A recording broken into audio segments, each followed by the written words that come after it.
Welcome back to Indie.XSplit, and here I have me, AJ, and the special guest we have here is Adam. Hello. From Finji to show us. No. Oops. Well, could you introduce yourselves first? Yeah, absolutely. My name's Adam Saltzman. I'm the director of a Austin-based sort of mom-and-pop game developer and publisher called Finji. That's correct. That's correct. All yeah, right. nailed it. And I'm currently lead programmer and designer on a game called Overland, which we streamed yesterday. And today I'm here with Night in the Woods, which is a game where we've been kind of acting as their publisher for the last couple of years. Oh, awesome. And this is kind of the exclusive demo that isn't really available anywhere except at shows. Oh, all right. Oh, I was gonna say this is the first time, or no? It's been out in the show. It's been at a few shows, but I don't know if it's ever actually been streamed before. Oh, so we have the privilege to actually stream it for the first time. I think maybe. As far as I know. As far as I know. All right. So definitely. So Night in the Woods. What kind of game it is? Could you explain? A little bit for Night in the us? Woods is a really story-heavy game about a girl who drops out of college, comes home, kind of expecting to have this sort of like exciting and fun reuniting with her friends.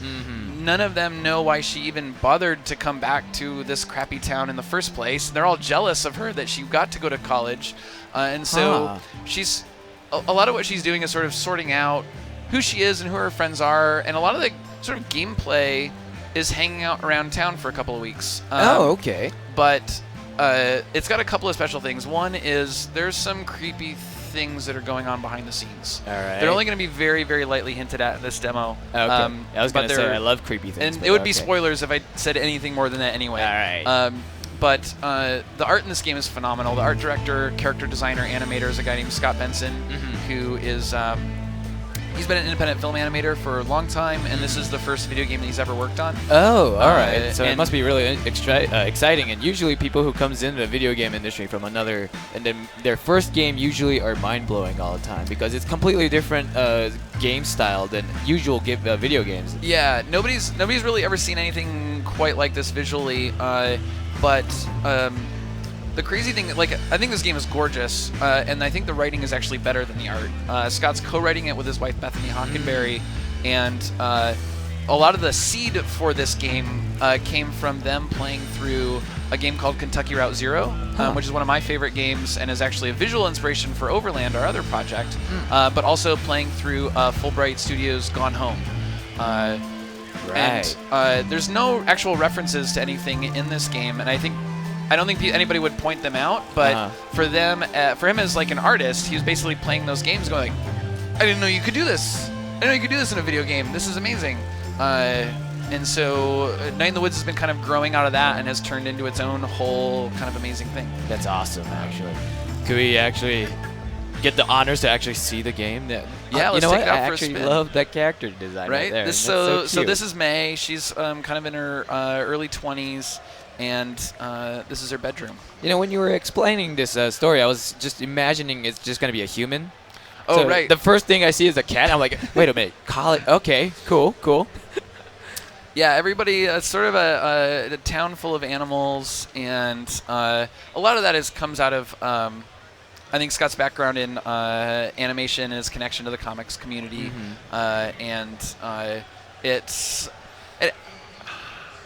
It's hard to say exactly, but I think it does really... It's a way of letting you identify with them a little bit more. They're a little more iconic, and in that weird way that sometimes people identify really, really strongly with cartoons, even though they're not realistic. Yeah. And it also lets Scott just do his thing. Like, this is... When the first video of this game came out on Kickstarter, people who are already fans of his film work were like, this is the most Scott Benson-y game I've ever seen. And then they would read the credits, and they're like, it's a Scott Benson game. Unbelievable. This is really his signature style. That's amazing. So this is May's house. This is where she grew up as a kid. And this is like a lot of the sort of interaction in the game. This is where the big Kentucky Route Zero inspiration comes from. There are lots of branching paths, there are lots of different ways to experience things, but it's not about unlocking a different ending. It's about having a completely different understanding of events and a different understanding of the 40-some characters that live in this small town. There's 40-some characters. That's that's a lot I think to so. remember, But right? I don't know if I should quote exactly how many, but there's Alright. there's a substantial amount. We've got a busy few months ahead of us. So how long has this game been in development for now? And then I think it's been about 2 years so 2 far. years. Damn. And it'll be out in the fall. It's going to be mostly finished by the middle of the summer, I think. All right. Or it better be. Better be. Pressuring everybody else is like, better be. Yeah. If it's not done by the middle of summer, my wife Becca, who co-runs Finji, is going to be sending some really disappointed emails. Oh, no. Guys, this is reality right here. Yeah. So yeah, the town that she lives in is basically a kind of a Rust Belt, East Coast, kind of a post-industrial town that's kind of fallen on hard times. And at first you think that's sort of all that's going on. Yeah. I like you can actually choose between choices. I guess every choice you do make will end up in a different consequences, pretty much. Yeah, there's not really going to be there's nothing like an inventory puzzle in this game. So the kind of thing that you'd expect, I think, from a normal adventure game is like, oh, did you talk to them about X, Y, and Z? That gives you the key to get in the door later, to get the special hairbrush, which you give to the person of the thing.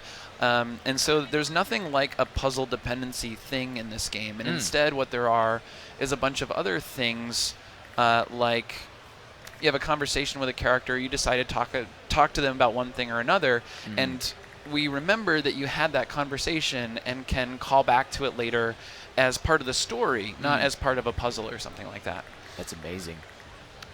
It's like sometimes, because when I get decisions in video games, I think about it for like 20-30 minutes, because sometimes I feel like, okay, maybe this might change the whole thing, and then actually I won't be able to play the game for a while just because of that choice. Yeah, you get like analysis paralysis, right?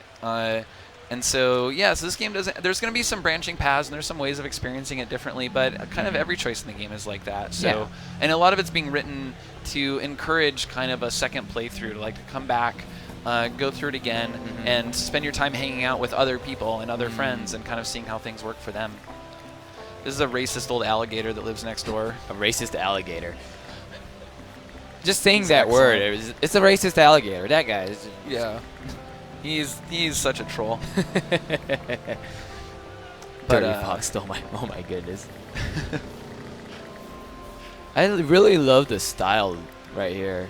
Yeah. Yeah, and this is like a little bitty slice of this town that they've sort of created called Possum Springs, which is, I think inspired by little bits and pieces of towns from all over Pennsylvania or Ohio, kind of those parts of the country. It doesn't really matter what state it's in, more than sort of the kinds of houses and businesses that are there, and the kind of it's weird for Beck and I, because we met the programmer musician on the game, Alec Holoka, has been a friend of ours for a long time, and we got involved with the project through him. And it turns out that my wife and I had a weird parallel life to Scott and Bethany, the other two creators on this game, where we grew up in southern Michigan, where things were just a disaster after the automotive industry collapsed. And so there's a lot of things in here where, there's no coal mining in the places where we're from, but a lot of the kind of, I don't even know what to call them, like civil problems or something, are all kind of the same. So a lot of parts of this game too are about just making a town that feels kind of alive. So we have these leaves that kind of fluff around. I was actually amazed where you can just jump on a tree and go up on a little electrical line and just jumping around, and the alligator's like, hey, stop doing that. Yeah. You got little neighbors. You can kind of squash their mailboxes. Of course, you want to do that all the time. Hop on these little kind of physics cars things, and again, none of that stuff's not for a puzzle. These things aren't gonna unlock special inventory items for you, but it helps you feel like this place is alive, like you're in some place that's kind of real.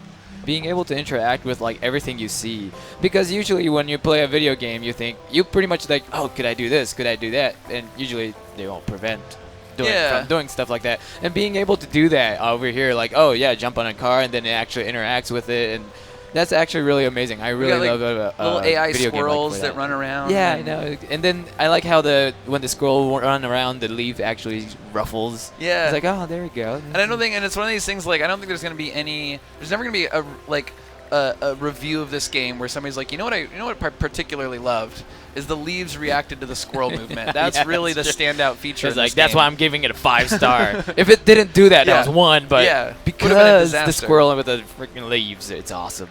So now we can decide, do we want to hear Selmer's therapy poetry? Oh, and it's poetry. Of course we want to. It's pretty good. In the dankness, but when I see you, I feel a thankness. Aw. That was great. Oh man, this one's really good. Going. Oh, is a Eunice. I like how it's all ness. yeah. She's got a style. She's got a house style. Yeah, exactly. Of course, everybody got to get a style, right? Yeah. So this is a little ness. But yes, and then we get these little you get sort of little entries. Oh, I thought you were writing down those poetry, so you can read she's them just later. got a little note in here. Right. Poetry. I write the poetry of the streets with the pen of my life and the ink of my breath. Oh snap! She got little sketches. Oh, nice. So this isn't really like a mission screen or anything, but this is sort of this is her own therapy journal that she's had to get because she has some anger management issues. Oh. All right. But and this is a thing that just like this has been like a thing that I'm really attracted to in almost any game is like consistency of world. So you notice there's no real user interface layer here. There's just kind of you in the town, and the basic interface for interacting with people is this sort of diary that the character's holding in her hands. It doesn't have like a life bar. Yeah, it's almost like if people remember like the pause menu in GoldenEye being his watch. Oh yeah. Like it's such a in many ways like a small thing, but to me those things like really add up. It does. I love the interface in Metroid Prime too. Oh yeah. I love those little things, and a lot of our games have that, and Night in the Woods just kind of implicitly has that. Yeah. I think they just understand that stuff is important and adds up. Or can we talk? I can't remember if we can see that.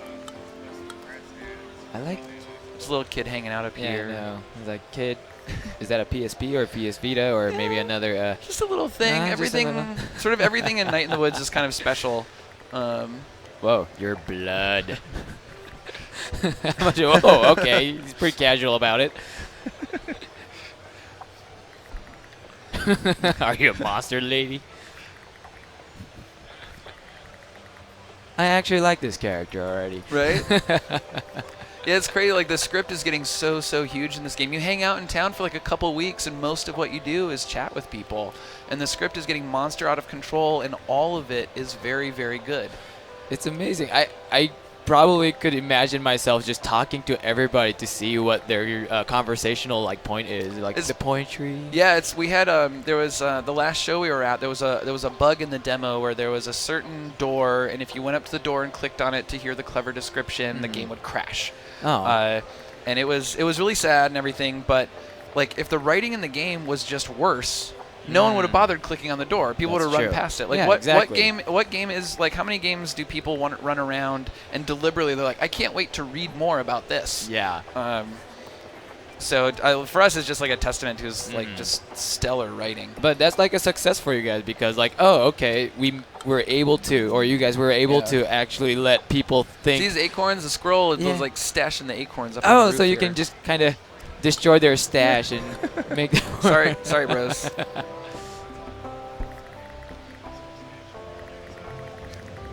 See, now I'm kind of trying to read everything now. It's like, oh man, I want to see what kind of character this cat is. Yeah, and everybody's got their own little personality, and everybody's sort of like, everybody's kind of like aware on some slightly lower level that like something's not okay. Like, like the town's having some tricky things going on, but there's also maybe there's also something else. There's also this is one of our favorite.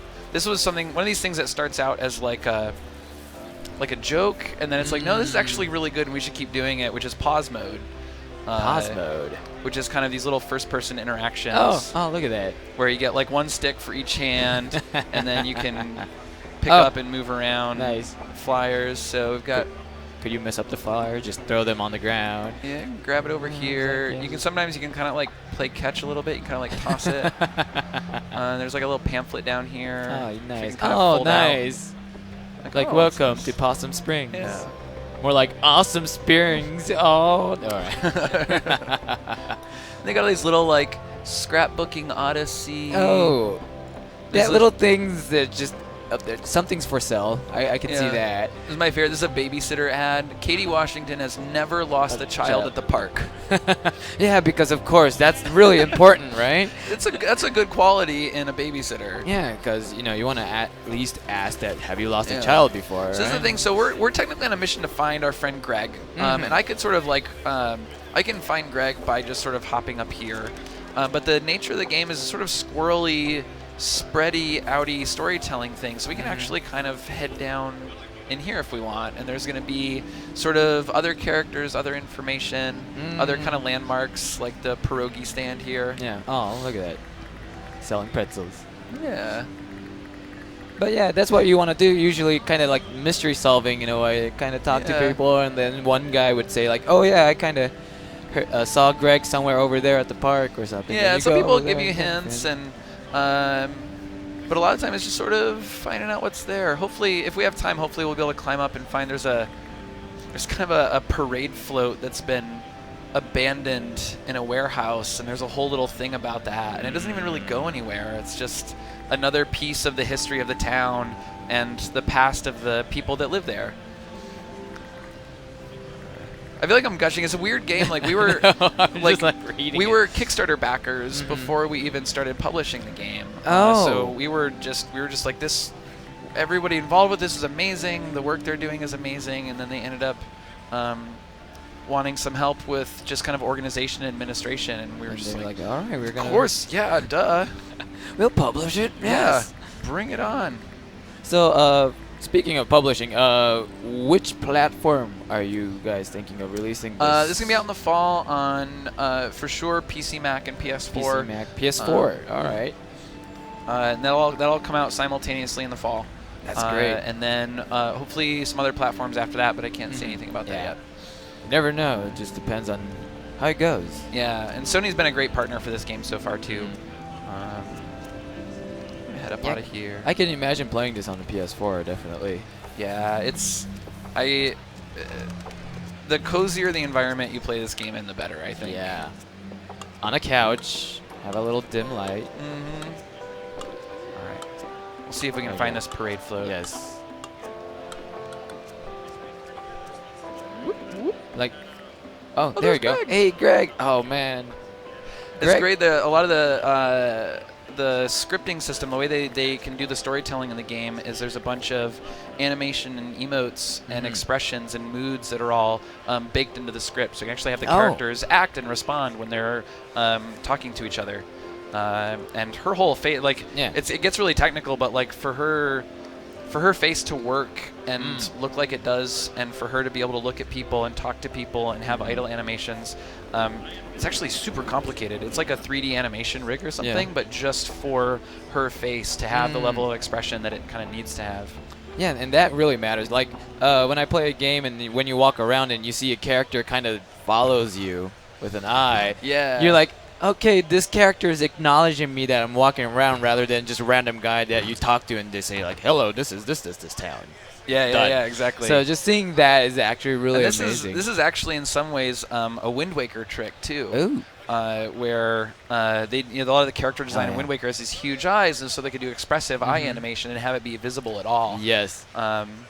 I was actually thinking of Wind Waker when I saw the eyes, but then I didn't want to mention it because I could be wrong. Oh, I no, could be no, wrong. no. Really, I don't think it was one of those. I think it was one of those arriving at the same conclusion, the same solution to a similar problem type of thing. I don't know. We all admire everyone. I think everyone on the team and both my wife and I just massively admire the art direction in Wind Waker. It's so timeless. It's so strong. It's so unified. It's got that consistency thing again that we nerd out about all the time. All the time. And nerding out is always here? fun. Oh my god! Mallory! Look how she's super excited.